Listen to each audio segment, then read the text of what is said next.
ഞാൻ ചോദിച്ചു, എന്തിനാ എന്റെ യോശുവേ നീ അവസാന വേർഡ് പറഞ്ഞത്? അതിന്റെ ഒരു ആവശ്യമില്ല. രാവിലെ എഴുന്നേൽക്കുമ്പോൾ മഞ്ഞ പൊഴിയുന്നുണ്ട്, അവക്ക് ആവശ്യമായിരിക്കുന്ന ഇറച്ചി അവക്ക് കിട്ടുന്നുണ്ട്, ആഹാരവും വെള്ളവും അവക്ക് കിട്ടുന്നുണ്ട്. ഒന്നിലും ഒരു മുടക്കം വന്നിട്ടില്ല. അവർ ഇറങ്ങിയത്തിരി സമയം മുതൽ ദൈവികമായിരിക്കുന്ന പ്രൊട്ടക്ഷൻ അകത്തവർ മുൻപോട്ട് കടന്നു പോയതാ. യോശുവയ്ക്ക് ഒരു കാര്യം അറിയാം, വാഗ്ദത്ത നാട്ടിൽ ചെന്നെത്തുന്ന സമയത്ത് കഴിഞ്ഞ നാളുകൾ ദൈവം കൊടുത്ത പ്രൊവിഷൻ അവസാനിക്കും.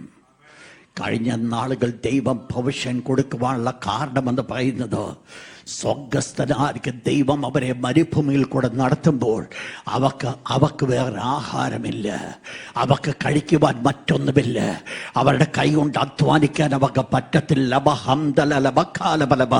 യാതൊരു കാര്യവും അവരുടെ മുൻപിൽ പറ്റത്തില്ല.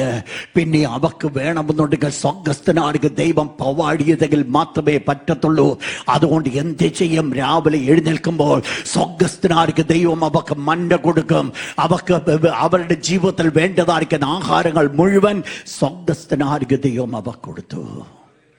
പക്ഷെ ഒരു ദിവസം കടന്നു വരുവാൻ പോകുക, ദൈവം കഴിഞ്ഞ നാളുകൾ തന്നതായിരിക്കുന്ന ആഹാരം കൊണ്ട് നിന്റെ ജീവിതകാലം മുഴുവൻ മുൻപോട്ട് പോകാമെന്ന് ചിന്തിക്കരുത്.